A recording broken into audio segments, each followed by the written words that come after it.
We welcome you again tonight to our broadcast right here in Seattle from New World Deliverance Ministries International. And this is your humble servant apostle Ebenezer. Ackun. We thank you for joining us wherever you might be at this time, whether morning, night, afternoon, whatever time that you might have the chance to hear us. We just say thank you and we love you for following us and hearing what God has for us through this medium. So tonight we're continuing with our topic of David. In our last episode we saw how Jonathan's character was worthy of copying. His friendship with David made David a different person altogether. It helped David a lot in several ways. But tonight we're looking at David, some of his deepest failures and his restoration. I God, his forgiveness and restoration. I God. We shall see how it will help us in our day, since everything that David did, there are some that piques our curiosity. How can this man, who supposedly is so God-fearing, fall into such? So we shall see other men of God too who might have fallen into such situations. And God always shows himself who he is. And that is why many people don't actually understand who God is, and let alone know him. So if you understand something, and with your continual understanding and doing that thing, you become familiar with it, and therefore you get to know what that thing is. So knowing comes by experience, but understanding is a prerequisite to know. So let's see the differences so that we can adjust our lives to help us now walk with God. So tonight, let's go straight to what happened to David. That somebody seemingly flawless fell into a very dastardly situation that most people have also. So let's start going. 2 Samuel chapter 11, verses 1 through 4. It happened in the spring of the year, at the time when kings go out to battle, that David sent Joab and his servants with him and all of Israel. And they destroyed the people of Ammon and besieged Rabbah. But David remained at Jerusalem. Then it happened one evening that David arose from his bed and walked on the roof of the king's house. And from the roof he saw a woman bathing. A woman was very beautiful to behold. So David sent and inquired about the woman. And someone said, "Is this not Bathsheba, the daughter of Eliam, the wife of Uriah the Hittite?" Then David sent messengers and took her. And she came to him, and he laid with her, for she was cleansed from her impurity, and she returned to her house. Wow. Isn't it amazing? David was supposed to be where? In the battlefront. But in those days, the kings led the army to every kind of fight. But here we see David now going. Say it was springtime where a lot of battles happened because it wasn't snowing or anything. So people mustered the courage to use the weather as a cover to go and do evil, fight, kill, destroy. Well, it looks like even in our time, in a good weather, you see more evil being perpetrated. So man has always taken advantage of something that God owns. And God didn't make nice weather for us to commit crimes. It's for us to enjoy. But some of us, we take advantage and do the opposite. So here was the time that David, he should have gone to battle, but is that what he did? And because he didn't go with his army, he fell into temptation and great sin. Wow. So we see in this very chapter, these few words, that the Bible does not try to hide the sins and failures of God's people, but tells things as they are. So, from this account, we see that David's sin was such that he took advantage of not doing what he should do. So Satan brought his temptation and he swallowed it hook and sinker. Wow. How many times have you neglected what you should do? You found yourself distracted with something, and that then ate you up. It led you into a quarrel, into something you never imagined will happen to you. So this is exactly why we are studying this, so that we can learn from David's example and try not to do or fall into the same thing ourselves. Now, before we go to how David got remedied by God from this deadly sin, we see how he said, read the verse 2 again. Verse 2. Then it happened one evening that David arose from his bed and walked on the roof of the king's house. And from the roof he saw a woman bathing, and the woman was very beautiful to behold. In other words, in those days, even heathen kings, they had their harems. They had their houses were such that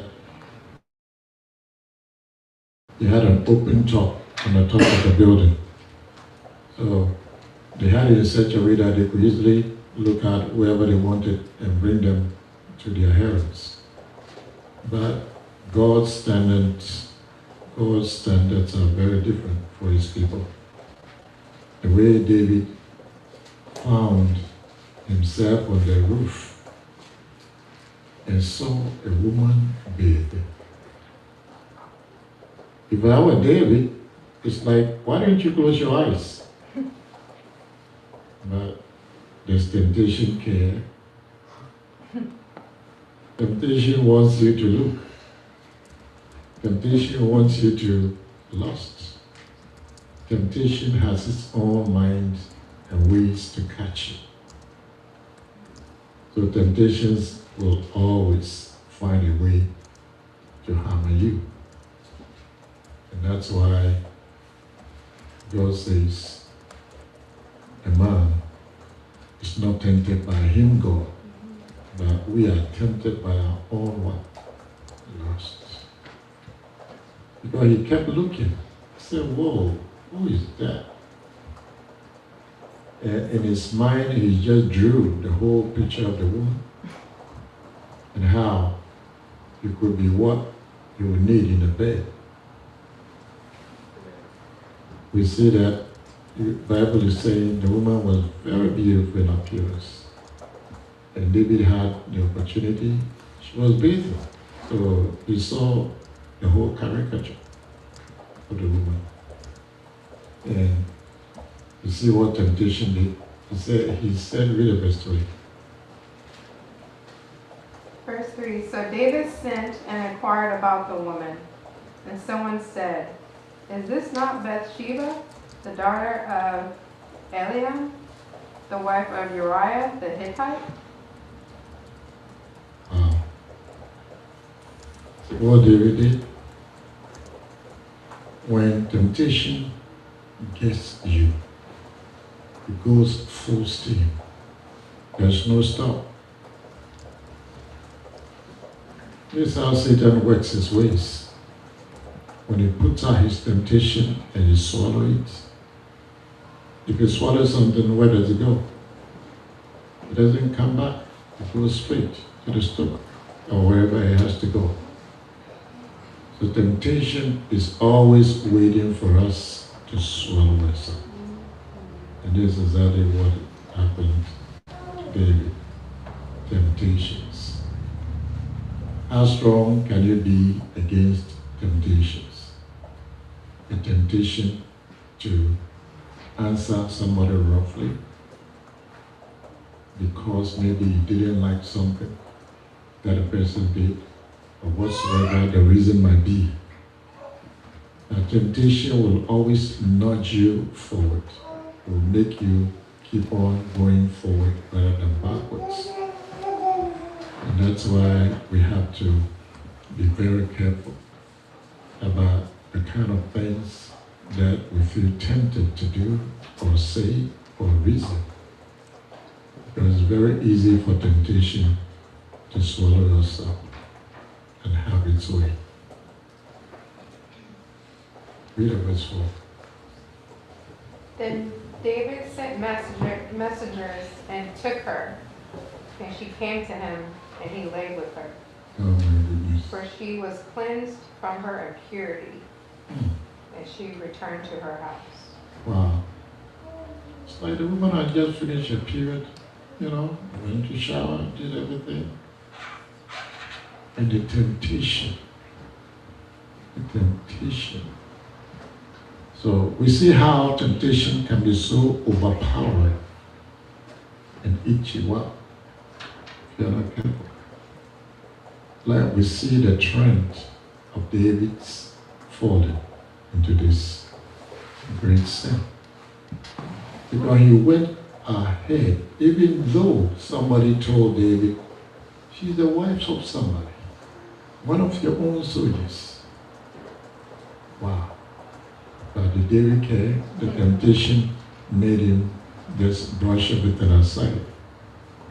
So temptation will always lead you on, make you feel like you are the champion of the world until it is executed. Temptation will not leave you alone. Wow. So we see how temptation can lead us to do things that we shouldn't do. So this tells us, about, David's deepest failures in a case like this, and its eventual restoration, revealing that godliness is not about,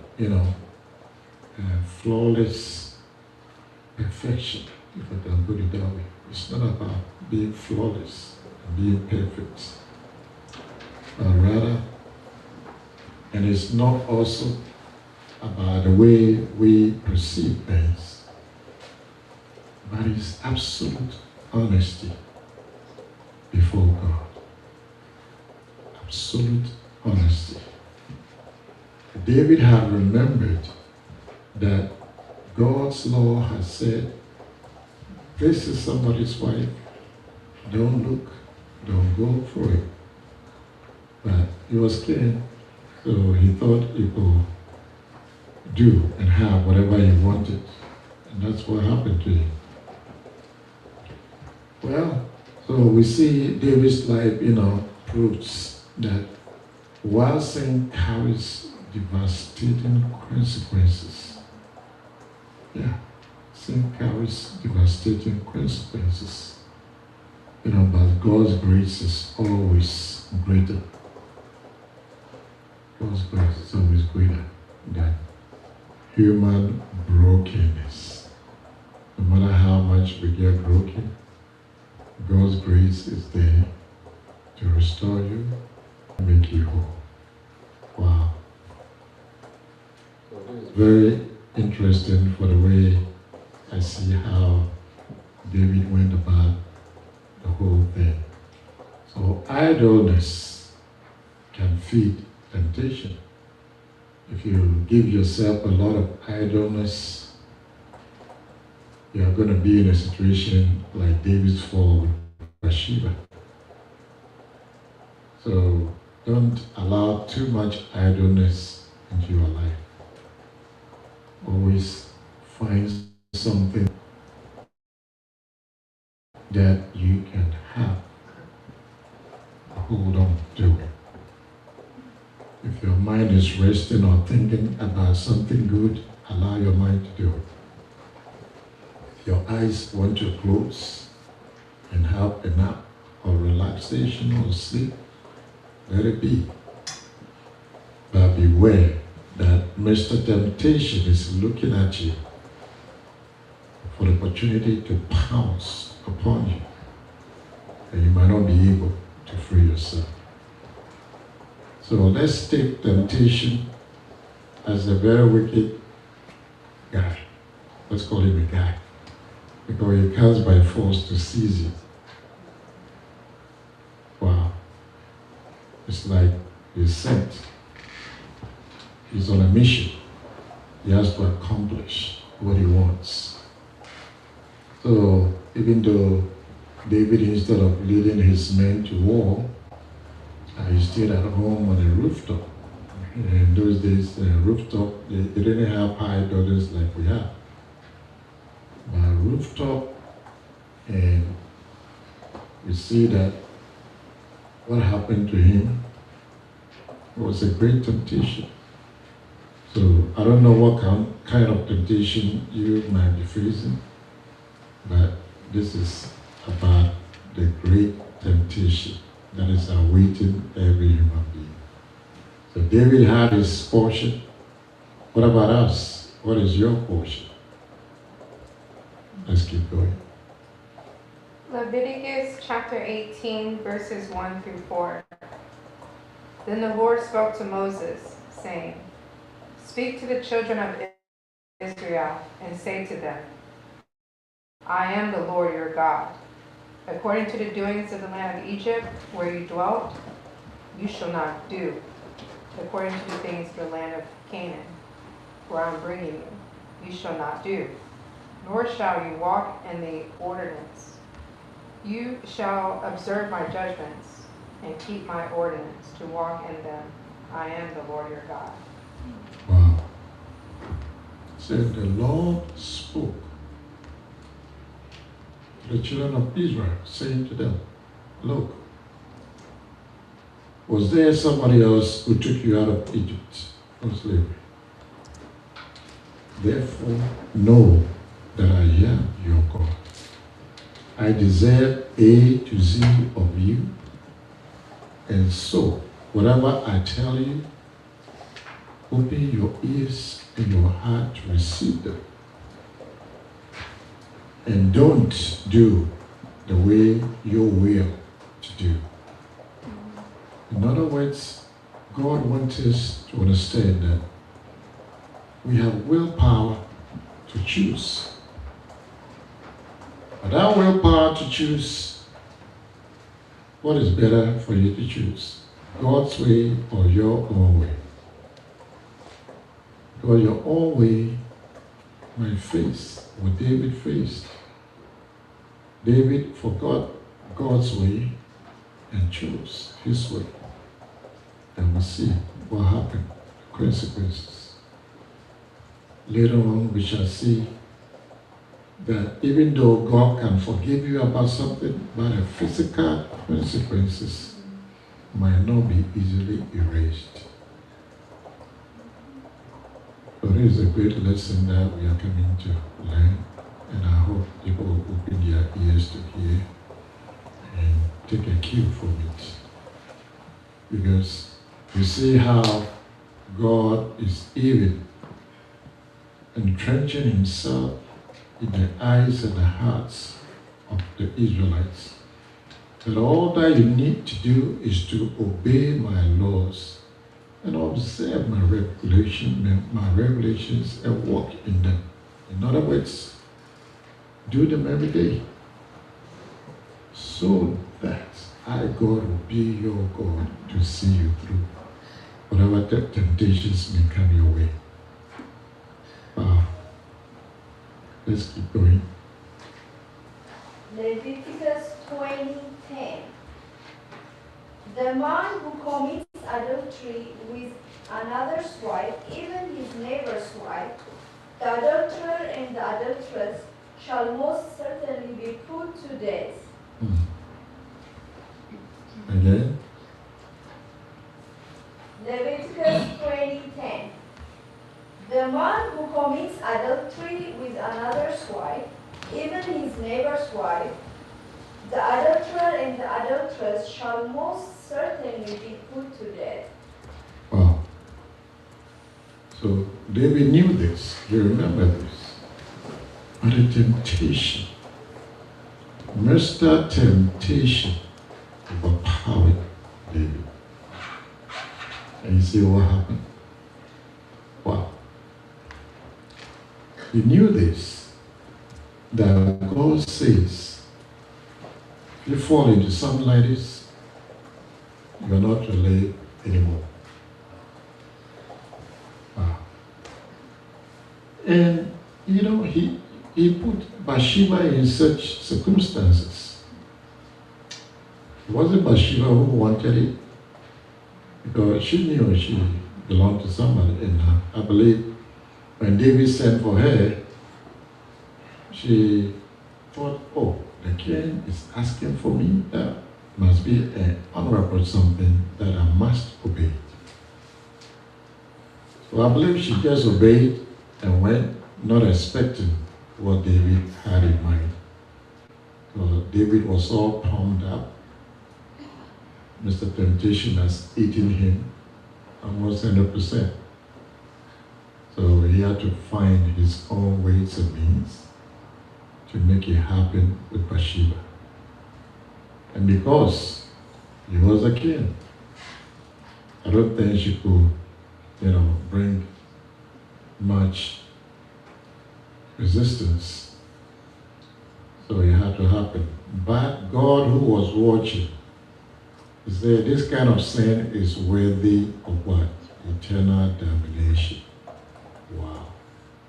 Worthy of death. So God, David knew this, and that's why following, he had to plan something to try to get Uriah to go home, go sleep with your wife, so that, when the pregnancy came, it would be like it was Uriah who did it. Wow. The evil that men do lives up to them. Let's keep going. Genesis 9:21. He drank some of the wine and became drunk, and he was uncovered and lay exposed inside his tent. Wow. So, David was a great man of God, and we see other great men of God that we're looking at their picture also, the kind of sins they fell in also. And see, here we see Noah. We never heard about him drinking wine and other things before. But here, we see that he said he drank wine. He was drunk with wine. And before he knew what it could do to him, it was too late. Wow. He realized that it was affecting him, that he should have stopped. That this will probably have been very difficult. Because when Mr. Temptation gets you, it swallows you whole. Like how the python and big snakes, they swallow their prey. Totally. Wow. So, Today, I'm to open our eyes to see the power of Mr. Temptation through David's example. And we see what happened to other men of God also. See Noah. I mean, he became so drunk that he didn't know where he was. He became naked. Totally. Wow. So, temptation can always end you up where you don't want to be. It will not make you realize what you have done until you have done it. It will always force you, push you to keep going. Let's see other examples. Genesis 12:13. Please tell them that you are my sister, so that things will go well for me, for your sake, and my life will be spared because of you. Wow. So, we see that Abraham was telling half-truths here, because Sarah was his half-sister in those days before God called him Abraham. Yeah, so their marriage had taken place in Ur of Chaldea before God had called him. But God later forbade marriage between close relatives. It was after this. Wow. So what Abraham thought to do was to deceive the king of Egypt at that time. And this was his greatest sin. See, so just as we are saying that the Bible does not try to hide sins and failures of God's people, we are learning this so that we can know that all have what? Fallen short of the glory of God. We all have a sinful nature and all have sinned. Wow. But God could have protected Abraham without Abraham resorting to this kind of deception. But because we don't understand God and we therefore don't know Him, so we kind of panic and take an advanced measure before God all the time. If I should ask how many have fallen prey like that, I wonder how many will own up to something like that. So we can't see God. And He says He's wiser than us.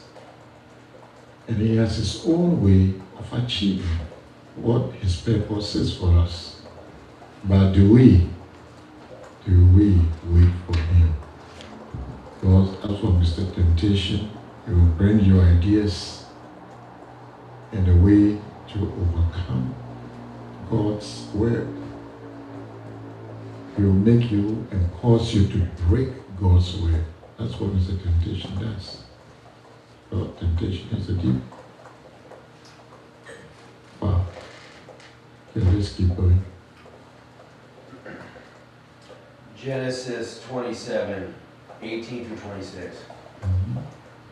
So he went to his father and said, "My father." And he said, "Here I am. Who are you, my son?" Jacob said to his father, "I am Esau, your firstborn. I have done just as you told me. Please arise, sit and eat of my game, that your soul may bless me." But Isaac said to his son, "How is it that you have found it so quickly, my son?" And he said, "Because the Lord your God brought it to me." Isaac said to Jacob, "Please come near, that I may feel you, my son, whether you really are my son Esau or not." So Jacob went near to Isaac his father, and he felt him and said, "The voice is Jacob's voice, but the hands are the hands of Esau." And he did not recognize him, because his hands were hairy like his brother's Esau's hands. So he blessed him. Then he said, "Are you really my son Esau?" And he said, "I am." Oh, sorry. He said, "Bring it near to me, and I will eat of my son's game, so that my soul may bless you." So he brought it near to him, and he ate. And he brought him wine, and he drank. Then his father Isaac said to him, "Come near now, and kiss me, my son." Wow. It's like even though Jacob's mom concocted how Jacob should get the blessing in her own way, she felt a temptation that the way the husband was sick and elderly, he might go anytime. But it was her who gave birth to the twins. She gave birth to the twins, and she heard the command of God that the younger shall serve the older. So even though they came just some few minutes apart, there was still Esau who came first. And so he was supposed to receive the elderly rights of inheritance, the father's blessing. But what happened? Rebecca, because she bore them, she remembered what God said. But did she wait for God to do it as himself? Temptation came in. He said, I gotta do it this way. And read verse 20 again. But Isaac said to his son, how is it that you have found it so quickly, my son? And he said, because the Lord your God brought it to me. See, the Lord your God brought it to me. Did he even go out to fetch anything? So it was a big lie here that Jacob did. Temptation. Even though her mom had concocted this and put him in front of it, he did it reluctantly somehow. But now, as the temptation sought and took hold of him, he had ideas to say to his father. He said, the Lord brought this to me. Wow. So did God actually bring? No. But that's what temptation will do. It will always give you some excuses to free yourself. So temptation is a very wicked somebody. I call temptation a guy, a very wicked guy. So let's all be aware. It will cause us to do what we shouldn't do so that God will be unhappy with us. But God had his own way that will have given the blessing to Jacob anyway. So always let's remember that God has his own way for us. No matter how crooked our lives might look to others or even to ourselves, if we can learn how to trust in God, he will always make his purpose come to pass in any way that he wants it, or he knows how. But human beings, we don't have patience. We always want a quick route to something. See? And we always think, oh, God is too slow and too, unappealing in the way he goes about his things. A lot of us would think we are smarter than God. But this is what happens. So we see even Jacob became Israel, a great nation in those days. But he had to pass through this. It's a temptation had to find him and bring him to book about what temptation can do to mankind. He did it to David, and we see Jacob to suffer some. David, even Abraham suffered temptation. Wow, let's keep going. Exodus 32, 1 through 4. Now when the people saw that Moses delayed coming down from the mountain, the people gathered together to Aaron and said to him, come, make us gods that shall go before us. For as this is Moses, the man who brought us up out of the land of Egypt, we do not know what has become of him. And Aaron said to them, break off the golden earrings which are in the ears of your wives, your sons and your daughters, and bring them to me. So all the people broke off the golden earrings which were in their ears and brought them to Aaron. And he received the gold from their hand, and he fashioned it with an engraving tool and made a molten calf. Then they said, this is your God, O Israel, that brought you out of the land of Egypt. Wow. See what temptation can do? Say, Moses, he's vanished. We don't know what happened to him. Hey, Aaron, it is you we saw working with Moses. And in Egypt, we had gods who protected us, who did this, who did that for us. But they had forgotten the miracles God did, the marvelous nature of how God revealed himself to them. They forgot all that. So here we are now, because temptation came in to take a hold of their hearts and minds. What happened? They forgot everything about God. Now they got hungry for what? Another God. Wow. Temptation will always buttress you to do your will against God. That's how strong Mr. Temptation is.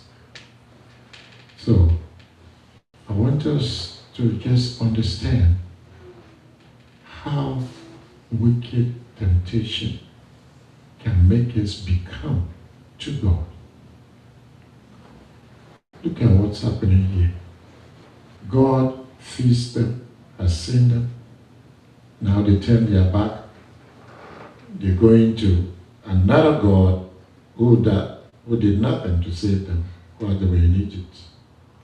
So temptation will always catch you unawares and force you to do His will and not God's will. Temptation. Wow. Let's keep going. Numbers 20, verse 12. Then the Lord spoke to Moses and Aaron, because you did not believe me to hallow me in the eyes of the children of Israel, therefore you shall not bring this assembly into the land which I have given them. Wow. Again? Numbers 20, verse 12. Then the Lord spoke to Moses and Aaron, because you did not believe me to hallow me in the eyes of the children of Israel. Therefore you shall not bring this assembly into the land which I have given them. Wow. God had instructed Moses, strike the stone once. But because temptation came in and gave him anger against the Israelites, they were clamoring against him. So out of what? Frustration. He got frustrated and so forgot himself. He said, shoot. Shall I give you water? Totally forgot the instruction of God. So temptation will always make you forget about God. It is such a strong bastard that it led even Moses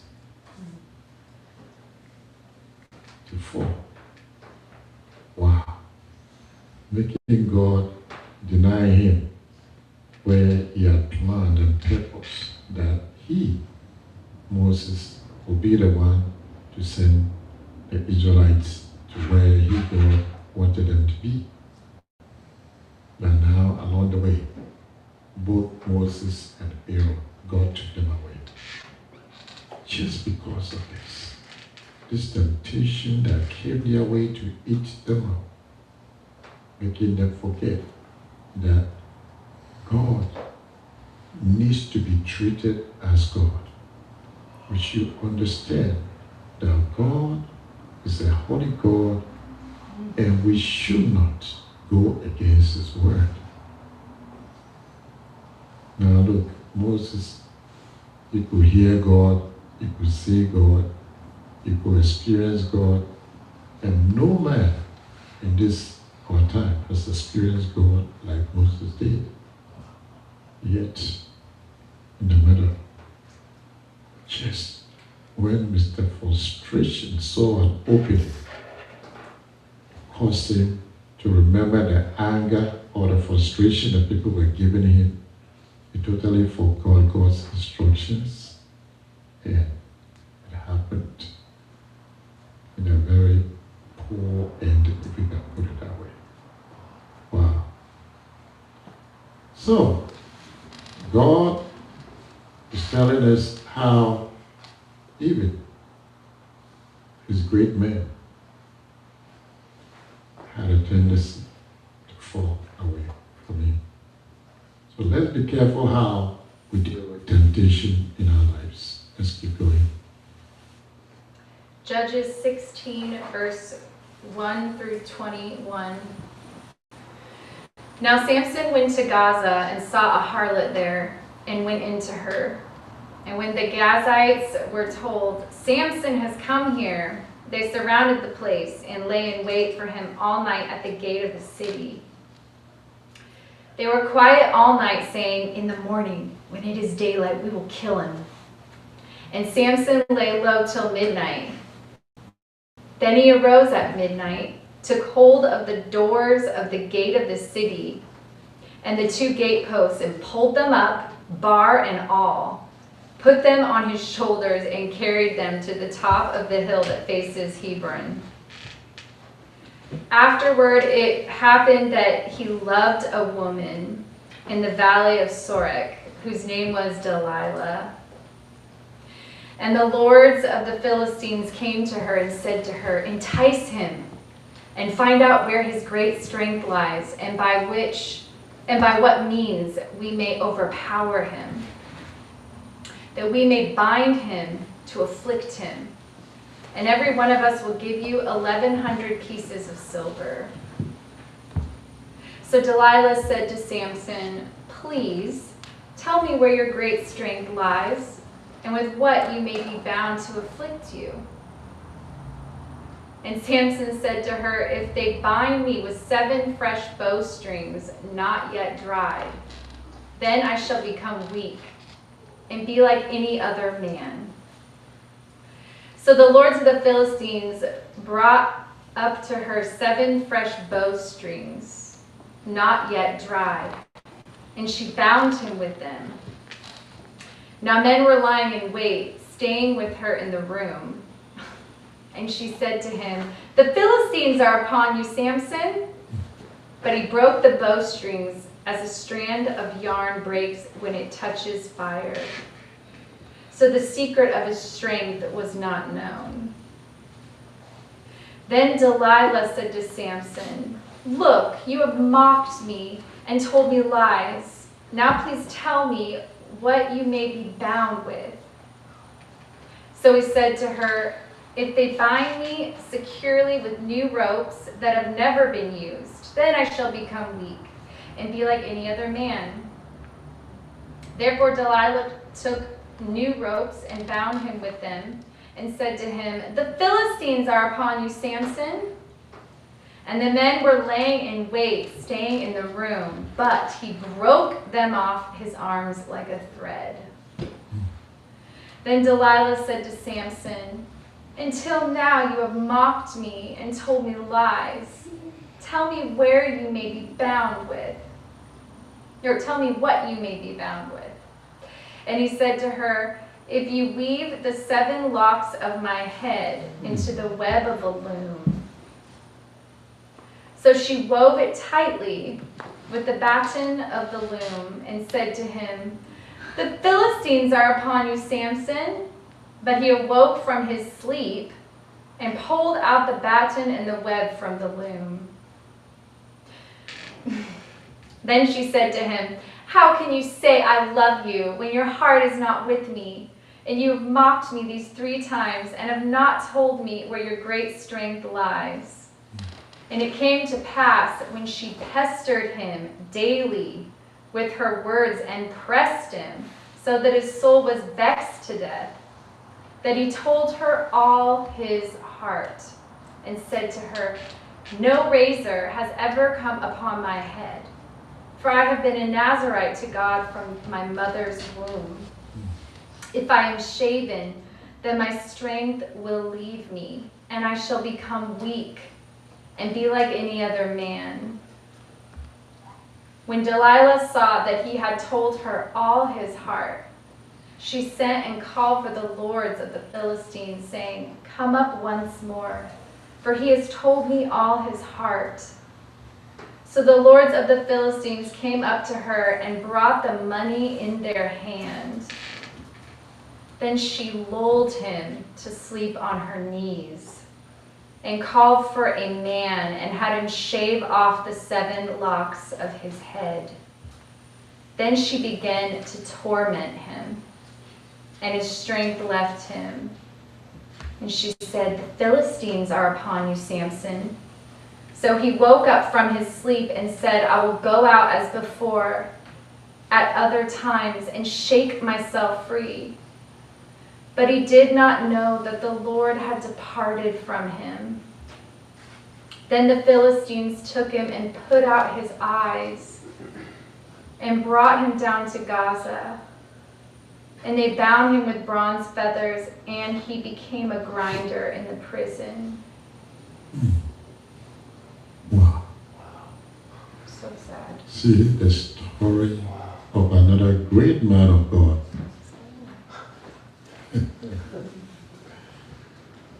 Another great man of God, that what happened? Temptation. The temptation started like a game. But Samson forgot that this was a really dangerous game that he had put himself into. And he forgot, or he just let himself up, thinking that he will always be the Samson that he is. And he also forgot that his strength was a spiritual one, not a physical. Because when the Spirit of God left him, what happened? He was easily eaten up by his enemies, putting out his eyes, taking him prisoner. He ended up where he never, ever thought he would be. So temptations will make you just take things leniently. Temptations will make you take things for granted, especially spiritual things.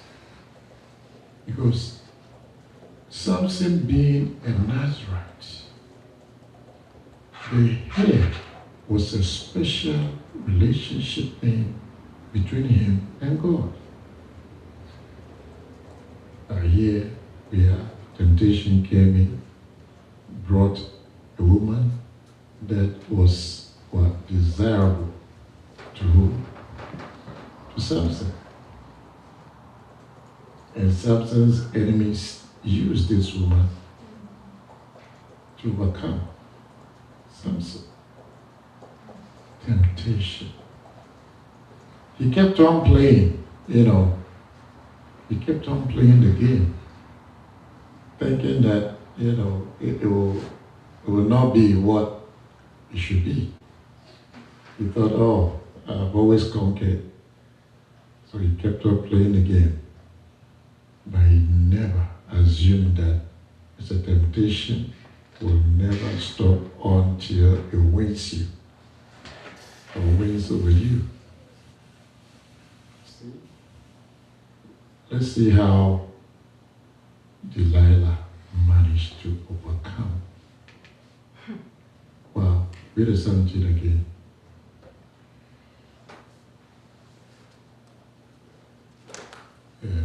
Start from 15 to 17. Verse 15, and she said to him, "How can you say I love you when your heart is not with me? You have mocked me these 3 times and have not told me where your great strength lies."